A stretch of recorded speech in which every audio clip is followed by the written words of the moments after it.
जय श्री राम, जय श्री हनुमान। सावन केवल एक मास नहीं है, यह आत्मा की पुकार है।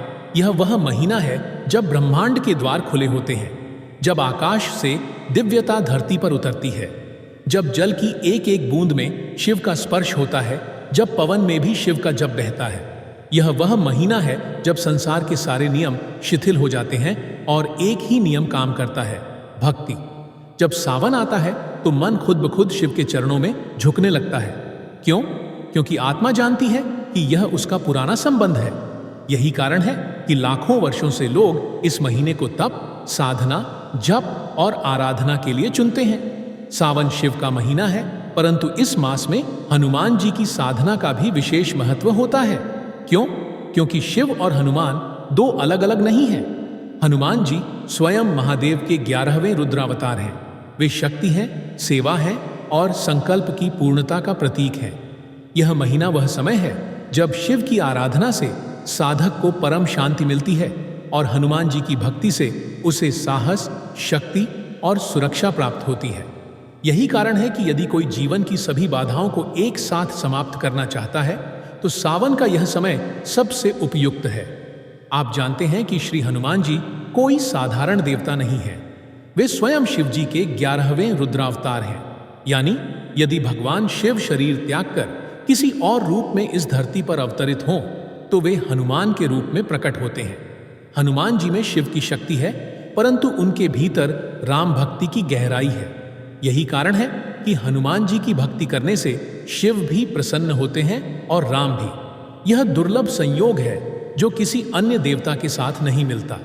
हनुमान जी के नाम का जाप करते समय जैसे ही कोई भक्त बोलता है जय श्री राम, वैसे ही उसके भीतर की सारी अशांति समाप्त हो जाती है।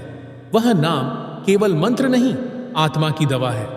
क्या आपके साथ कभी ऐसा हुआ है कि आपने पूरी मेहनत की, पूरी सच्चाई से कोशिश की, फिर भी कुछ नहीं हुआ? मानो किस्मत ने आपके लिए रास्ता ही बंद कर दिया हो।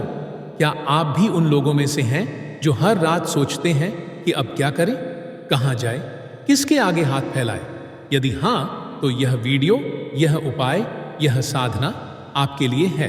और यदि आपको लगता है कि यह सब व्यर्थ है तो आप इस वीडियो को छोड़ सकते हैं, क्योंकि यह साधना उन लोगों के लिए नहीं है जो केवल सुनना चाहते हैं, बल्कि उनके लिए है जो बदलना चाहते हैं। सावन वह समय है जब पवित्र नदियाँ भी साधक के भावों को पहचानने लगती हैं। यदि इस मास में आप संकल्प पूर्वक किसी साधना को करें तो वह वर्षों के तप के बराबर फल देती है। यही कारण है कि आर्षि मुनि, योगी, संत और आज के समय में भी अनुभवी साधक सावन की रात्रियों को जाग कर जप करते हैं, मंत्र साधनाएं करते हैं। यह समय इतना दिव्य होता है कि जो आत्मा वर्षों से भटकी हो वह भी एक साधना से जाग सकती है। कहा गया है कि कर्मों की रेखाएं भविष्य तय करती हैं, परंतु यदि सच्चे संकल्प से की गई साधना हो तो किस्मत की रेखाएं भी मिटाई जा सकती हैं। आपके भाग्य में कुछ भी लिखा हो, हनुमान चालीसा की अग्नि उसे जलाकर राख कर सकती है। हनुमान चालीसा केवल चौपाइयों का संग्रह नहीं, वह श्री राम के नाम से प्रज्वलित अग्नि शक्ति है।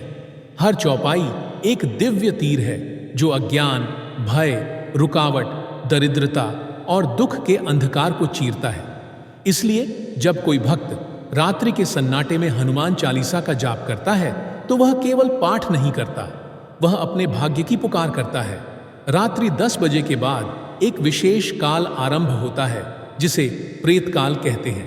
परंतु आप चौंकिए मत, यह वही काल है जब तामसिक शक्तियां सबसे अधिक सक्रिय होती हैं। और जब आप हनुमान जी का नाम इस काल में लेते हैं तो आपकी साधना का प्रभाव 100 गुना हो जाता है। हनुमान जी तामसिक शक्तियों के नाशक हैं। अतः जब आप रात के इस समय में उनका ध्यान करते हैं तो आप उन सभी बाधाओं को जड़ से नष्ट करते हैं जो सामान्य उपायों से हटती नहीं। यह काल अंधकार का है और हनुमान जी इस अंधकार में प्रकाश की एक चिंगारी बनकर आते हैं। यह समय वही है जब शत्रु, रोग, भय और बाधाएं अपनी चरम अवस्था में होती हैं।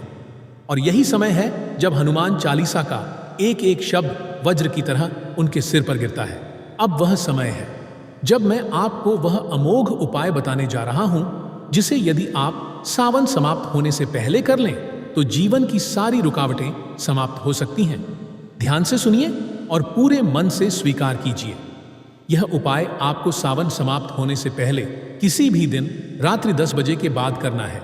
यह आवश्यक है कि यह उपाय अकेले और पूरे भाव से किया जाए। एक थाली में जल, चावल, फूल और एक दीपक रखें। दोनों हाथ जोड़ें और आंखें बंद करें। हृदय से कहें, हे पवन पुत्र हनुमान, मैं अपना नाम लें अपनी जन्मतिथि के साथ आज रात्रि में आपके चरणों में उपस्थित होकर यह विशेष साधना आरंभ कर रहा हूं। आप मेरी कठिनाइयों को दूर करें, मेरी मनोकामना पूर्ण करें।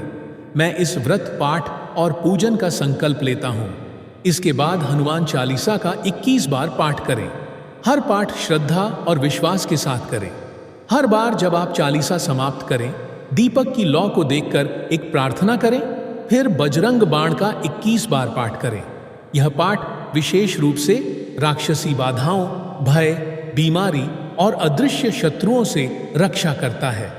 21 बार का जाप बहुत शक्तिशाली होता है, इसे हल्के में न लें। बजरंग बाण के हर शब्द में युद्ध की चेतावनी है, हर पंक्ति एक अदृश्य कवच है। तेल, बेसन और उड़द के आटे से हनुमान जी की एक छोटी मूर्ति बनाएं। चेहरे और कपड़े की जरूरत नहीं है, केवल एक गोल आकार में मूर्ति बनाकर उस पर सिंदूर चढ़ाएं और उसे लाल कपड़े पर रखें। मूर्ति के समक्ष दीपक जलाएं, घंटी बजाएं और कहें, हे मारुति नंदन, आज मैं आपकी इस मूर्ति में आपकी शक्ति का आवाहन करता हूं। कृपया इसमें प्रविष्ट हों और मेरे पूजा को स्वीकार करें। जैसे जैसे आप यह कहते हैं, वैसे वैसे आपकी आत्मा में कंपन होगा। यह प्रमाण है कि प्राण प्रतिष्ठा साकार हो रही है। अब हनुमान जी की मूर्ति पर सिंदूर चढ़ाएं, चंदन, फूल, अक्षत, नारियल और मिठाई अर्पित करें। विशेष रूप से पुआ या लड्डू का भोग लगाएं। 27 पान के पत्ते लें, प्रत्येक पर एक सुपारी, इलायची, लौंग और मिश्री रखें। इनका बीड़ा बनाकर हनुमान जी को समर्पित करें। पान का बीड़ा केवल प्रसाद नहीं, वह आपके संकल्प का वाहक है। यह अर्पण उस क्षण का प्रतीक है जब भक्त अपनी समर्पण की पूरी भावना प्रभु को अर्पित करता है। फिर निम्न मंत्र का 108 बार जाप करें। नमो भगवते आंजनेयाय महाबलाय स्वाहा। हर जाप के साथ अपने मन की भावना जोड़ें। हनुमान जी से बात करें, विनती करें, रोएं, हंसें, जैसे आप अपने पिता से करते हैं। मंत्र जाप केवल ध्वनि नहीं, वह एक चेतना है जो ब्रह्मांड को हिला सकती है। यह मंत्र शक्ति का केंद्र है।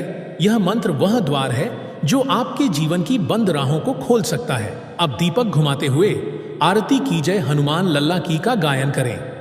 तत्पश्चात जो भी मनोकामना हो हनुमान जी के चरणों में रख दें।